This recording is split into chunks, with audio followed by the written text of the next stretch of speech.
Last time that we saw military being given work to do for civilians, ilikuwa Kenya Meat Commission, ilikuwa NMS, Nairobi Metropolitan Service, and others. And then we made a lot of noise about it, that military should stick to being military and let civilians do the civilians work. Sisi ndio hao tena, tumepatia stadiums military. But the truth is, ni stadiums ngapi watu wamepewa contracts na bado hazijaisha? Nyingi sana. Kamarindo tunangoja imalize. Mimi yenyewe inaniuma mpaka wa leo. Yes. Ni ile Soccer Academy. Ile huko. Ile ya FIFA 2010. Ile ya FIFA, ile ya Goal Project. Yaani hiyo kitu inaniuma mpaka wa leo.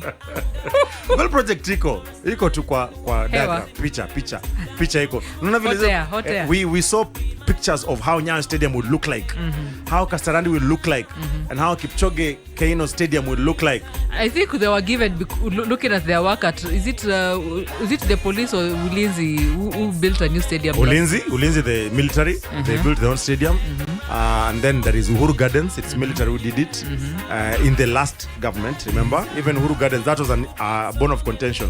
Why should we give military to do it? And then for me the question is why can't we even trust ourselves? We have to trust the military to do everything. See military is ourselves. Kwani military ni sisi ni wetu. No, common raia. Unajua military ni military. Kuna ile discipline. Common raia mnapenda kukula sana. Common raia. Unaambia in other words unasema kama project ni 200 million itakuja 500 million. Unaambia tununua simiti 100, unanunua 100 lakini 50 ndio inatumika. Raia mmependa kukula sana. Military kuna ile discipline. Alafu kuna venye pia build stadium itaanza kuanguka. Itaanza kuanguka. Tukicelebrate trip tunaangukiwa na stadium. Sasa tunashindwa, sasa hii ni gani?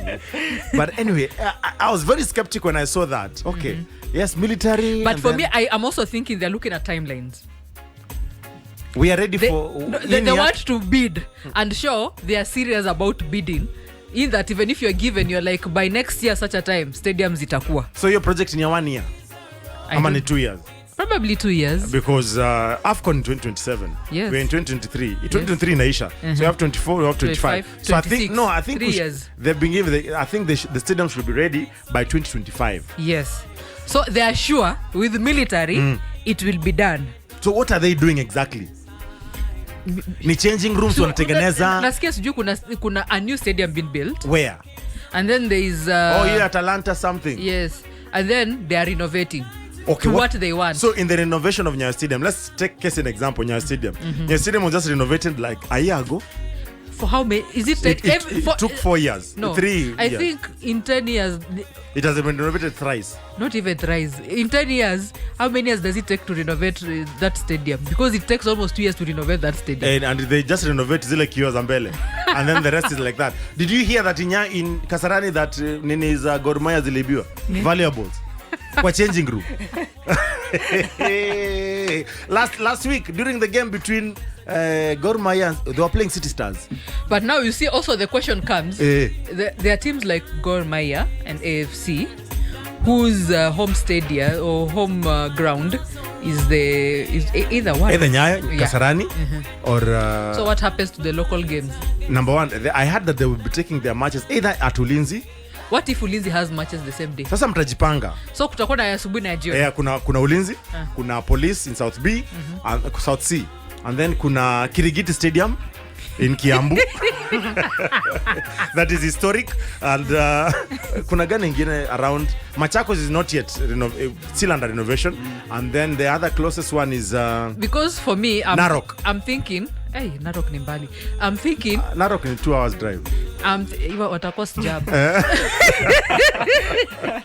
For me, they will have finished like Machakos Stadium renovating, then close these two to give them a place. Machakos is a county stadium. Na ni ya Wavinya Ndeti. So kama Wavinya Ndeti hana plans ya kurenovate, you will not force her to renovate it because of your problems. The only stadiums that belong to Sports Kenya ni Nyayo Stadium, Kasarani. In fact, stadium management ilienda wapi? They used to be ndio Sports Kenya, they rebranded. They rebranded to Sports Kenya. So they only own 2 stadiums in the whole country. 2. Only Kasarani. Not all stadiums in the country. No, 2. In fact, Kipchoge Keino Stadium is a county stadium. But and also belongs to Kipchoge Uasin Gishu. it's So been renovated. Yeah, it's part of it. How I didn't see where it was being handed over to Sports Kenya. Mombasa, there is no stadium that is owned by Sports Kenya, that's managed by Sports Kenya.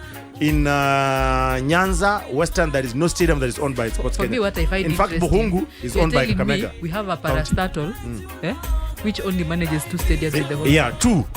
Unless somebody tells me something else. Sports Kenya manages Nyayo Stadium and Kasarani. Period. Now, in fact, according to me, wameshindwa na hiyo kazi.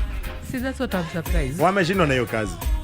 How can you have a team having a dressing room in Kasarani main stadium when they are playing, somebody's breaking into their changing room, stealing phones and money? Kwani security ilikuwa wapi? That's a good question.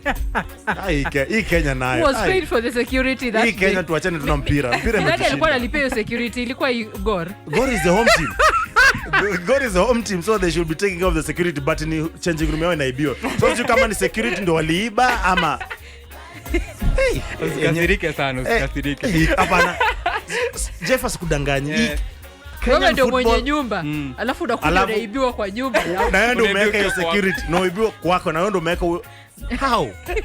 I mean, surely Kenya, we can do better. In other news, Kenya has dropped from 105 to 109 in the FIFA rankings. Simuli chapo na Sudan. Southern Sudan. South Sudan wenye wana stadium ya kufanya practice walichapa. Wanakuja kupraktisia kwenye alafu wananyorosha.